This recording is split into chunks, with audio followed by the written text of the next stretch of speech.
And welcome back to my channel. Today I have a different sort of video for you. I don't know that I've ever done a video like this.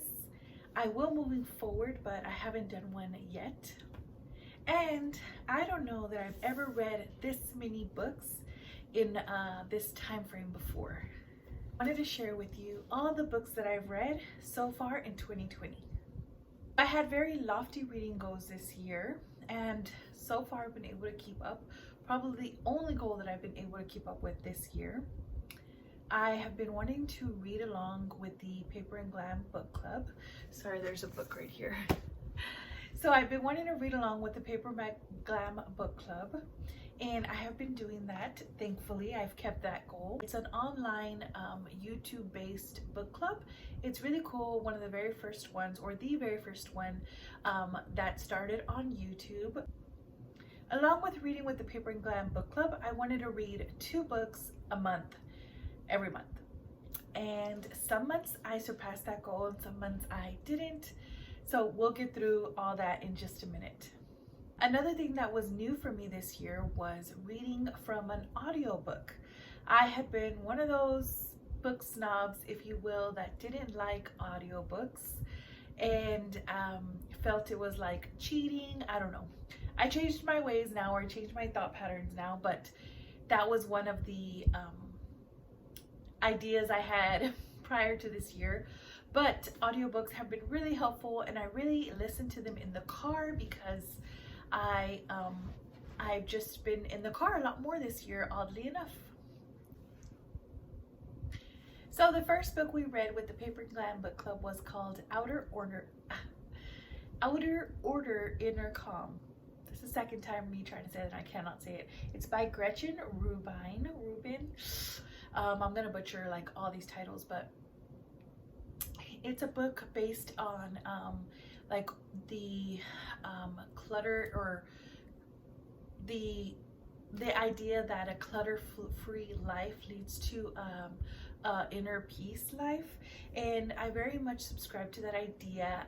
I learned about the 4 tendencies, which is another one of her concepts, this year as well, and I have always been like a clear desk person. If my desk is clear, I feel like I can organize more, especially with the job that I have now. It's very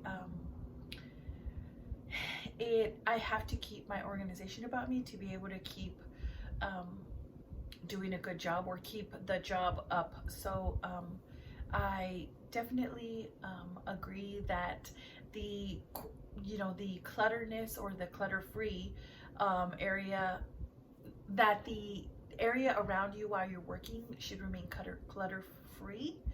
Although if you're like my husband, he's an artist and he is like the opposite of that completely. His room is filled with all his oddities and all of his art supplies strewn about all over his desk. He like writes on his desk, not writes on his desk, but like if paint splotches and spills on his desk, he's just like, oh, that's fine. So there's a whole other type of person. I'm definitely an organized person who appreciates order and organization.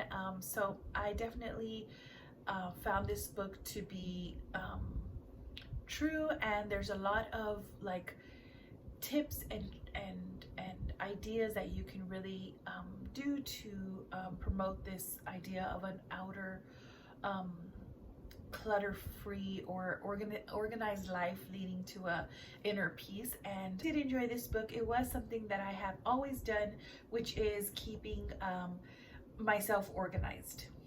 So the next book I read in January is called The Nest, and it's by Cynthia D'Apri Sweeney. So The Nest is about a nest egg that a father left for his 3 children. And it talks about each of them growing up knowing that when the father passed, that they would receive this money, and so some of them had already been dipping into that money. Some of them had made spectacular plans for this money, and So yeah, it just talks about like it's a dysfunctional family story, to be honest. And it's all talking about this looming nest egg, or this money that they have coming, and how the money has always been in, you know, a part of their lives. They've always known about it, and they've made certain decisions in their life because of it. So it was an interesting read. I actually read a lot of books this year about death, and not even realizing the very big death that would happen uh, around me. I mentioned it on my blog, but my father passed in August, and so looking back at that book that I read in January now, it was so interesting that a lot of the books that I read this year were about parents passing. So super interesting. But anyway, the other book, moving on. The other book I read in January is called Once Upon a Quinceanera. It's by Julia Alvarez. Julia Alvarez is one of my favorite authors. She wrote How the Garcia Girls Lost Their Accents, which is a book that I grew up reading as a child, me and my sister. And this one is just talking about what the tradition of a quinceañera means, where it came from, and which different Hispanic or Latino cultures do, and how they celebrate. So super interesting. In January, one of my nieces was having a quinceañera, and the other one, another one of my nieces had just had one in September, and it was just an interesting read for me to be able to dive deep into what that tradition meant and how it all started. And it is really interesting. A lot of different cultures do different things and have different reasons for this coming of age celebration that is a big deal for Hispanic girls. I myself had a quinceañera when I was 15, and of that time, and the different things that my mom and I did. And overall, I think quinceañeras for young Hispanic girls is really just a time where they can draw closer to their moms. I really felt a very deep closeness to my mom when her and I were planning my quinceañera. And it's a time where mothers and daughters can really come together and create this celebration, celebrating the womanhood. I think quinceañeras are all about a mother and daughter, and weddings are all about a father and a daughter, giving her away. So to me, quinceañeras are all about mother and daughter relationship and that bond that they're creating. The mother no longer sees the daughter as this like little baby girl anymore. She's especially in my family, in my Mexican culture, once you have your quinceañera, you can start painting your nails, you can start dyeing your hair, or not painting your nails, I'm sorry, you can get acrylic nails, which before then you could not have, and you can start painting your nails a deeper red, whereas before you had to stick in the pink category.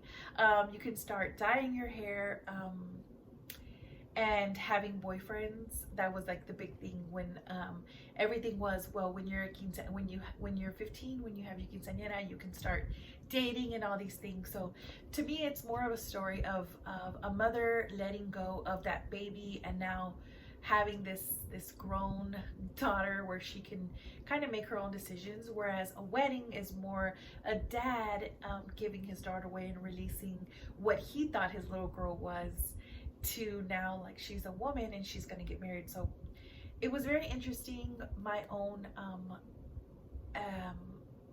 experience and traditions really came into play when reading this book. So it was very interesting. If you are a mom or having your own quinceañera or helping plan a quinceañera, this is a really good and interesting read. January was a month about goal setting and your resolutions and your visions for the year. And whereas February is a month about love, but it's also Black History Month. And so the books that I chose for February were kind of with those two themes in mind, which is love and also Black History month. So the first book that I read, so for Paper and Glam, it was actually P.S. I Love You. And I actually read this book a long time ago, and so I didn't reread it this year with them because and just because I was reading these other books, I didn't really get to read along with Paper and Glam this year, but they read P.S. I Love You. It is this book called Little Bee. It is by Chris Cleve, and it's such an interesting book. I grabbed this actually out of one of those little libraries that they have around town where you can grab a book, leave a book, grab a book concept. Well, it's about this little girl who, her name is Little Bee, and when you first open the book, it starts off, so it jumps from her to this this woman, and it kind of goes back and forth between their stories, which is sort of the same story. It's about this little girl who lived in Africa with her sister, or she was an African little girl, and this couple went to Africa on vacation, and they had a super traumatic experience after they meet this little girl and her sister, and they go back to the UK. I believe it was the UK, yeah. And the husband, I won't spoil it, but that traumatic experience, and the couple is back in London, and so many things have happened to them because of this decision that one of them makes, or that the couple makes in Africa on vacation. And it talks about her story as she travels from Africa to the UK to meet this this couple, and it's just an eye-opening story. It was very, very interesting. I found it to be such a good read. I don't want to give it away. The best part of this story is how it's written, because it's written in the voice of the little girl, a Little Bee, and then so she's such a great storyteller. There's a part in there that maybe I could find it and I want to tell you. It's the very first page. This is how it starts off, and you go from there. It says, "Most days I wish I was a British pound coin instead of an African girl. Everyone would be pleased to see me coming.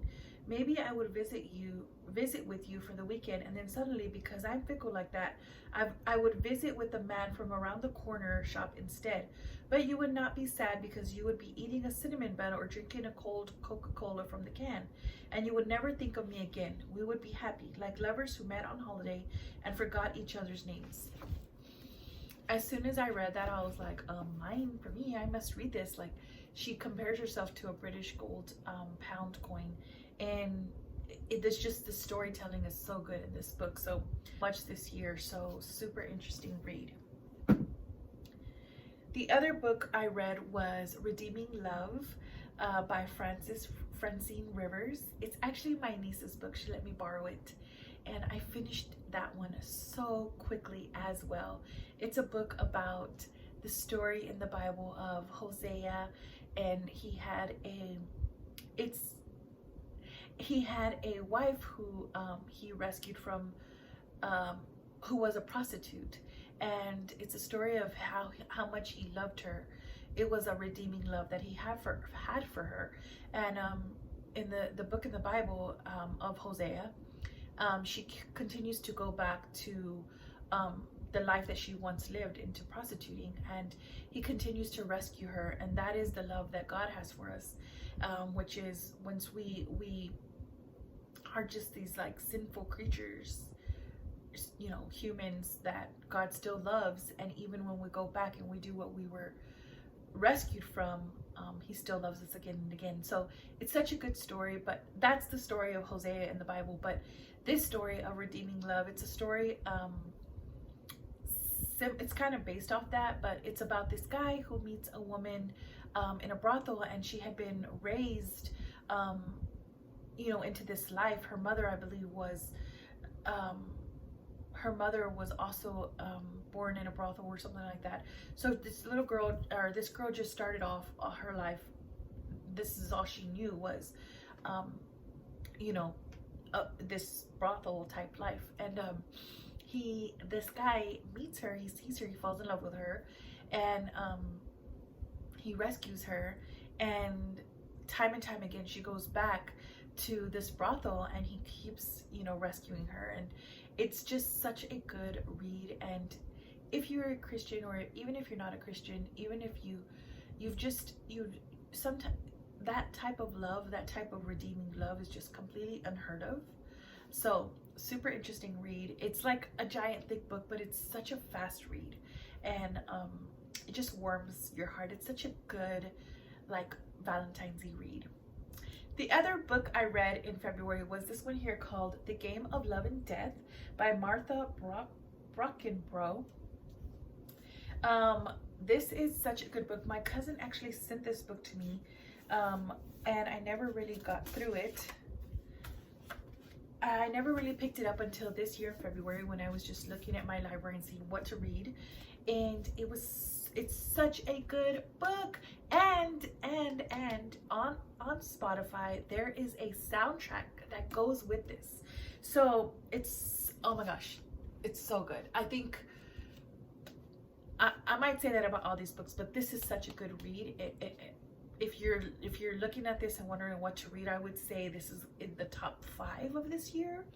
But anyway, it's a story about a love and death, being sort of these celestial beings, or these, I mean, I guess death is not a celestial being, or yeah, I guess, I don't know. It's love and death are I think, like a gods or whatever in this book. It's so hard to describe, but they can, yeah, I guess love and death are sort of like people or gods in this book, and they're able to manipulate people into this game that they play about, you know, love and death. It's sort of a tragic love story, like Romeo and Juliet, or you know, Great Gatsby and Daisy, you know, just like this sad tragic love story. But theirs actually does have a great ending. He wants to be a jazz musician, and she can sing, and so it has a little bit of a jazzy backdrop kind of song to it. So I played that song while reading this, and again, it was such a quick read. It was so good. This is one of my top 5 for this whole year. I would say this is like the perfect February read, because it was a story of love and death. You know, it was a story of love, but it was also like Black history. So it was such a great read for February, and I really recommend it. So pick this one up if you get a chance, and don't forget to download the soundtrack, which is on Spotify. All right, so moving on to March. I read, so in February for me personally, I went to Colorado with my husband. We took a winter trip, and we had a great time. So I was able to read those books while in my Colorado trip. And so the book Redeeming Love kind of fell into that story perfectly, because Redeeming Love is set in I don't know if it was, in my mind it was set in Colorado, but it really wasn't. It was somewhere else up north. But they talk about, you know, valleys and mountains, so it was like a perfect setting in my mind for Colorado. So in March, personally, it was obviously when, you know, the quarantine started, and just before that, I had gone to Santa Fe with my husband on a spring break, and we came back to the pandemic. So I didn't get to read along with the book club. It was just so much was going on in my mind that I wasn't able to focus. But for Paper and Glam, they were reading the Testaments, and it's sort of the prequel or the sequel, I'm not too sure, for A Handmaid's Tale. And to be honest, it hit a little too close to home for me during that time of the pandemic and this quarantine happening. So I didn't get to read it. I started to, and then it was just a little bit too much for me. So I put that book away and I could not get into it. Before the pandemic, however, when I went to Santa Fe, I picked up this book to take over there. It's called There, and it's by Tommy Orange. It has quite a few Native American stories that it talks about, and they're all kind of meeting in this big Oakland powwow. And it talks about, it has 4 or 5 different characters that you're following along, but they all somehow come together, and this powwow is the place that they all come together at. It's such a good read. I was going to Santa Fe with my husband, and so I wanted a Native American read. So I picked this one up. So the next book that I read in March, after quarantine, after the pandemic, after reading and putting down the testaments, was 5 Feet Apart. And I actually read this in an audiobook just because I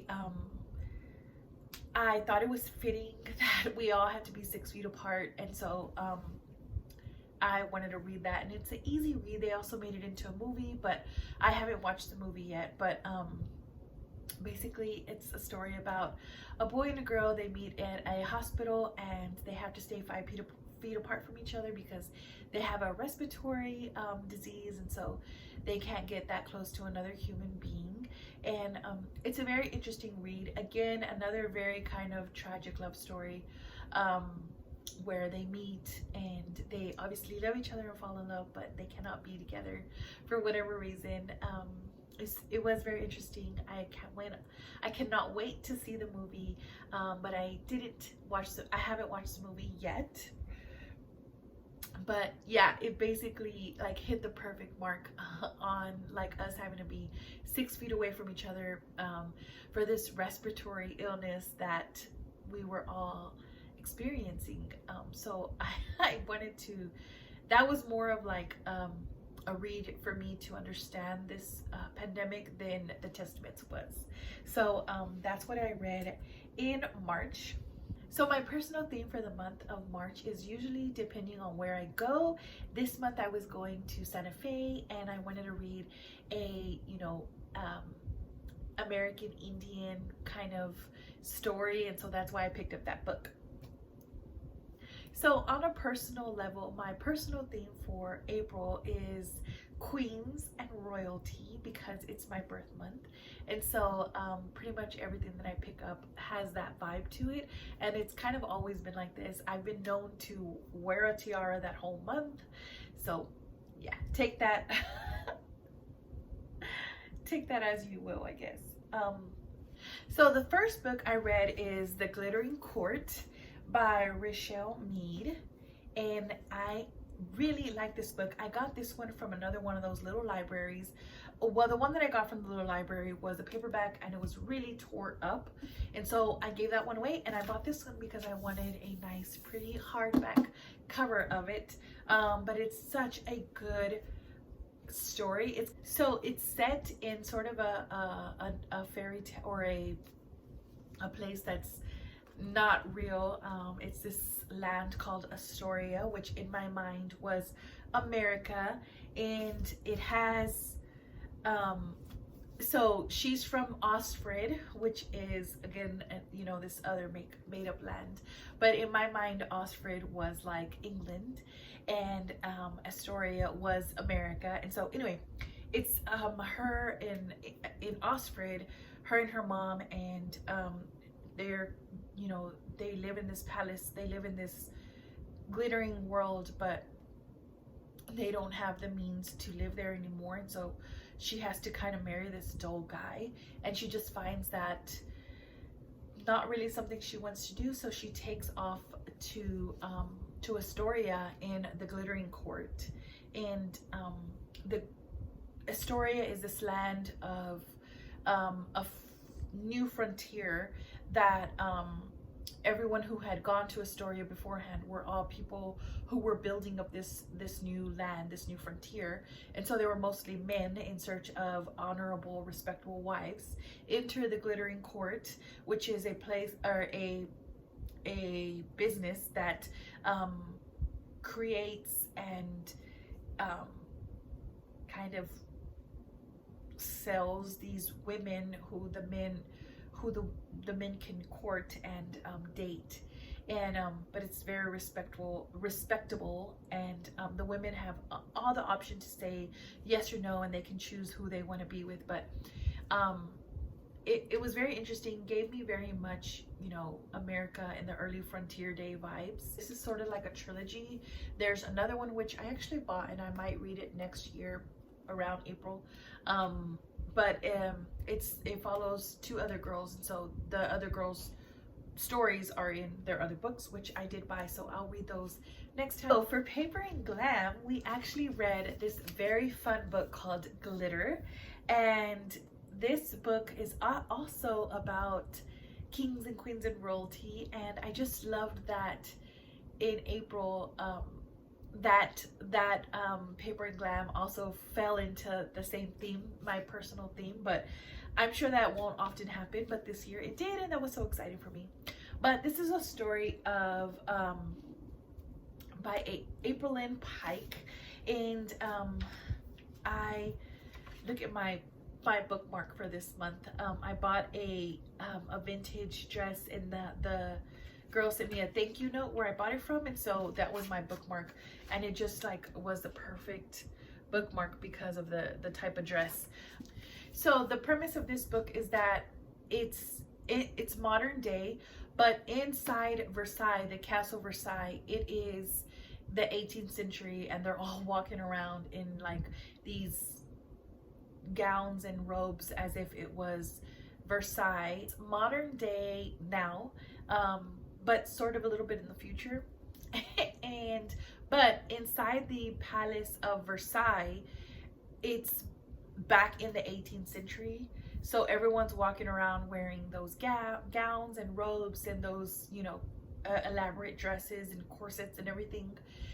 But it's sort of like a walking museum. So there's a king and a court and a queen, and they all are on display at certain or at most times of the day, and anyone can go in there and sort of look at this living museum and see how they interact. And now that it's the story of a girl who lives in Versailles during that time, and she bears witness to the king killing a girl in you know, in the hallway or whatever. And so it's a little bit about blackmail and her way out of Versailles. And this one also has the death of a parent, and like what what glitter is.